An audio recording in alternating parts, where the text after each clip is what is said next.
आदमी पार्टी के स्टार प्रचारक, वरिष्ठ नेता एवं पूर्व सांसद डॉक्टर अशोक तंवर ने शनिवार को रतिया, फतेहाबाद व भूना में आम आदमी पार्टी के चेयरमैन प्रत्याशी के समर्थन में उतरे। अशोक तंवर भूना में आम आदमी पार्टी के चेयरमैन प्रत्याशी के समर्थन में प्रचार किया और जीतने की अपील की। इस अवसर पर उपस्थित कार्यकर्ताओं को संबोधित करते हुए डॉक्टर तंवर ने कहा कि आज पूरे देश में आम आदमी पार्टी की लहर चल रही है और निकाय चुनाव में हर जगह से पार्टी शानदार प्रदर्शन करने वाली है। उन्होंने कहा कि हरियाणा निकाय चुनाव में पहली बार पार्टी अपने सिंबल पर चुनाव लड़ रही है। दिल्ली और पंजाब में आम आदमी पार्टी की सरकार आम आदमी के हितों के लिए काम कर रही है। मोबाइल आ रहा है, अब सारे रेडी हो क्या? एक मिनट प्लीज। बस इतना ले लो।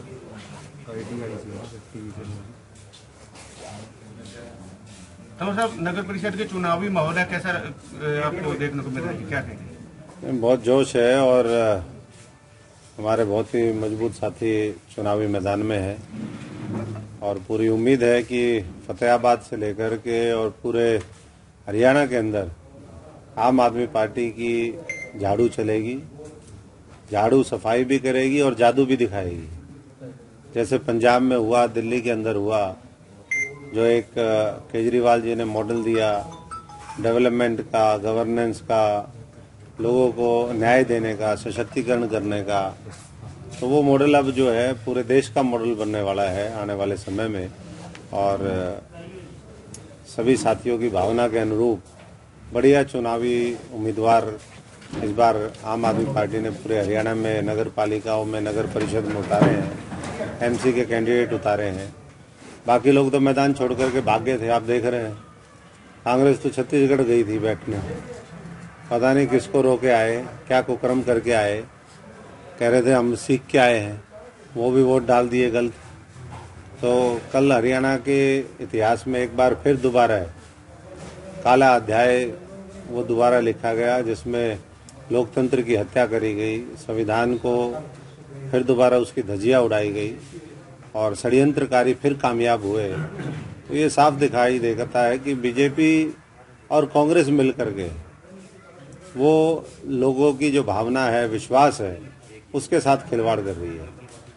तंवर साहब, क्या लगता है कि नगर परिषद का जो चुनाव को लेकर आप मैदान में उतरे हैं यहाँ, क्या आगे कोई इसी चुनाव को लेकर आगे क्या हरियाणा में सरकार बनाने का भी कोई आम आदमी पार्टी? बिल्कुल, हरियाणा की सरकार बनेगी और यहीं से शुरुआत होगी।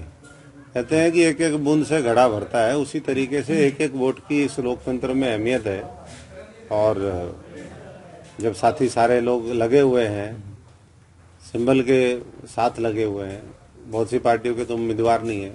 कुछ लोग अलग अलग लड़ने की बात करते थे, आम आदमी के मैदान में उतरने के बाद फिर उन्हें गठबंधन करने पे मजबूर होना पड़ा। तो ये साफ संकेत है कि अब हरियाणा में बदलाव होगा, अब हरियाणा बदलेगा। अब हरियाणा में भी केजरीवाल जी की सोच मजबूत होगी। सुभाष दानिया को क्यों चुना आपकी पार्टी ने? और भी सुभाष दानिया जी बड़े चेहरे तो जो उपयुक्त इसमें उम्मीदवार निकल कर के आए, जो सर्वे में जिसका नाम आया, जिसकी छवि अच्छी थी, जो संघर्ष करने का जज्बा रखता है, वही पार्टी का उम्मीदवार होता है। तो सुभाष जी, कुलदीप बिश्नोई को कांग्रेस ने निष्कासित कर दिया। ये कुलदीप बिश्नोई तो कांग्रेस में भेदभाव की जो रणनीति है वो चल रही है और राजनीति भी इसी लेवल पर हो रही है। देखिए, कांग्रेस तो ब्लैकमेलरों की पार्टी है। जो ब्लैकमेलर तगड़े से ब्लैकमेल कर सकता है, जो बड़ा चढ़ावा चढ़ा सकता है, उसका तो कांग्रेस में है मामला। और वैसे तो कुलदीप बिश्नोई जिस दिन मुख्यमंत्री से मिले थे, उसी दिन कांग्रेस को समझ जाना चाहिए था कि अब जो है राज्यसभा में ये सारी जो बिसात है वो बिछाई जा रही थी। ये पटकथा कहीं और लिखी जा रही थी। जैसे फिल्म का डायरेक्टर और प्रोड्यूसर, वो कभी दिखता नहीं, चेहरे तो उसके दिखते नहीं, नाम दिखता है। तो ऐसे ही जो है ये जो फिल्म लिखी गई है, आज से 6 साल पहले भी सुभाष चंद्रा को इन्हीं लोगों ने मिलकर के जिताया, पैन बदल दिया था। शाही कांड हुआ इस हरियाणा में, उसमें किसी के ऊपर कोई कार्रवाई नहीं हुई। तो कल फिर होगा। पिछली बार जब राज्यसभा का चुनाव था तो इस प्रदेश के जो पहले मुख्यमंत्री रहे वो मोदी से मिल के आए। मोदी के सामने सरेंडर तो है, यारी दोस्ती भी है, पता नहीं क्या मजबूरी है, कैसे एक दूसरे का साथ दे रहे हो तो वही जाने। लेकिन उस समय दोनों चुनाव का नोटिफिकेशन अलग अलग होना था, अलग अलग चुनाव होने थे। इलेक्शन कमीशन के ऊपर दबाव डाल करके एक साथ करवाए और अपना बेटा अनोपोज जितवा लिया। बाकी उसके अलावा हर बार कैसे चुनाव में दूसरे उम्मीदवार जीत जाते हैं। तो ये सब समझ में आ रहा है, हरियाणा के लोगों को भी समझ में आ रहा है, देश के लोगों को भी समझ में आ रहा है और हाईकमान को भी समझ में आ रहा है। लेकिन हाईकमान खुद इतनी असहाय हो चुकी है कि वो अपने आप को ही नहीं बचा पा रहे, तो किसको, देश को बचाएंगे, कहाँ के कार्यकर्ता को बचाएंगे। तो दुर्भाग्यपूर्ण है कि ऐसे लोगों का वर्चस्व है और इसीलिए जब ये सेटिंग देखते हैं विपक्ष और सत्ता की, तभी लोगों का मन और मजबूत होता है बदलाव के लिए। और उसके लिए, बदलाव के लिए विकल्प आम आदमी ने दे दिया है।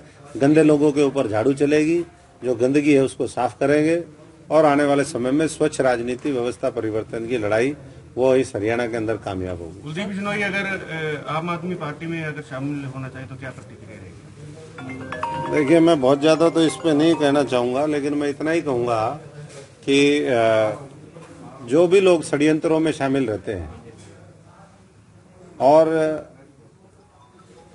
तमाम जिनके पुराने, अगर हम इतिहास को उठा करके देखें, वो डाउटफुल हैं, तो वैसे लोगों का मुझे नहीं लगता कि आम आदमी पार्टी में कोई होगा। आम आदमी पार्टी ये नहीं है कि किसी को भी उठा के ले ले। आम आदमी पार्टी पूरी जांच करती है, पूरी तहकीकात करती है।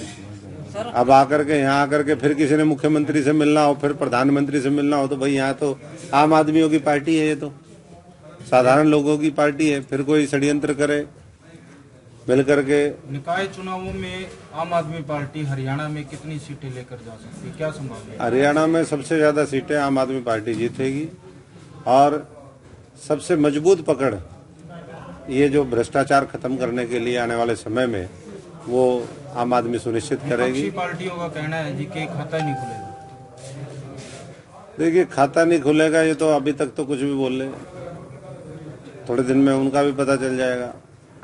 कहते ना 12 बीघे में दाने नहीं। अगर इतने ही वो मजबूत अपने आप को समझ रहे थे तो कांग्रेस ने क्यों नहीं उम्मीदवार उतारे? अगर इतने मजबूत बीजेपी अपने आप को समझ रही थी, जेजेपी समझ रही थी, तो फिर दोबारा क्यों एक साथ हो गए? तो ये डर झाड़ू का है। झाड़ू के झाड़े से बड़े बड़े को डर लगता है। ये झाड़ू जो है ना, आप मानकर चल रहे हैं कि सुभाष धानिया जी जो है ये सीट निकाल लेंगे। सुभाष धानिया जी ये सीट निकाल लेंगे, बल्कि इसके साथ साथ जो पूरा माहौल बनेगा उससे भुन्ना, रतिया, टोहाना भी, इस जिले की सीटें वो भी प्रभावित होंगी, क्योंकि सब जगह उसका मैसेज जाता है। तो ये बहुत मजबूत साथी हैं, राजनीति में नए जरूर हैं, लेकिन सोच समझ और पूरा जज्बा इनके अंदर है और पूरी टीम इनके साथ लगी है। सर, क्या Congress party one man army बन चुकी है हरियाणा के भी अंदर और सेंट्रल लेवल के भी अंदर? मतलब एक ही व्यक्ति फैसले ले रहा है। वन मैन शो हो या आर्मी हो, आर्मी तो फिर भी लड़ लेती है। इनके तो लड़ने के लिए ना तो भुजाओं में ताकत, ना यहाँ पर मेंटली स्ट्रांग, ना दिल, ना दिमाग, ना सोच। तो कौन सी आर्मी? ये तो सरेंडर हो चुके हैं। भ्रष्टाचार इतना कर रखा है, कूट कूट के, कण कण में भ्रष्टाचार, रोम रोम में, खून की एक एक बूंद में। तो भाई जो भ्रष्टाचारी आदमी होगा, गंदा आदमी होगा, वो कैसे लड़ सकता है किसी से? ये तो साफ, स्वच्छ, ईमानदार, देशभक्त वही लोग लड़ते हैं और वही जो है परिवर्तन करते हैं आने वाले समय में। इसीलिए ऐसे ही लोगों की पूरी एक जो है फौज वो केजरीवाल जी के नेतृत्व में तैयार हो रही है। 29 की रैली जो कुरुक्षेत्र की थी, उसने साबित भी कर दिया था कि हरियाणा में एक तरफा अब जो है आम आदमी की आंधी चल रही है और आने वाले समय में ये तूफान का रूप धारण करेगा। लोकसभा और विधानसभा में 2024 में केवल और केवल इस प्रदेश में लोग आम आदमी पार्टी को चाहते हैं, केजरीवाल जी को। सर, आप कांग्रेस और बीजेपी में क्या डिफरेंस समझते हैं आपके अकॉर्डिंग? क्योंकि आप कांग्रेस के सदस्य भी रह चुके हैं, तो क्या डिफरेंस समझते हैं आप? डिफरेंट क्या है? आर्थिक नीतियां सेम, लूट का मॉडल सेम, झूठ का मॉडल सेम, लोगों को बांटो, जलाओ, मिटाओ, ये सब डिफरेंस क्या है? इसीलिए तो हम कह रहे हैं ना कि कोई डिफरेंस नहीं है। डिफरेंस होता तो फिर तो हम भी कुछ और सोचते। ये तो एक ही है। ये जिसको पता चल जाए, जैसे समुन्द्र में, जो समुन्द्र की गहराई में उतरेगा उसी को पता चलेगा कि क्या क्या यहाँ पर गड़बड़ है, क्या जीव जंतु है, कितनी गहराई है। ऐसे ही राजनीति के समुन्द्र में मैं भी बहुत गोते मार के आया हूँ। सारे गोते मारने के बाद पता चला रहे तो बहुत घटिया और देशद्रोही लोग हैं।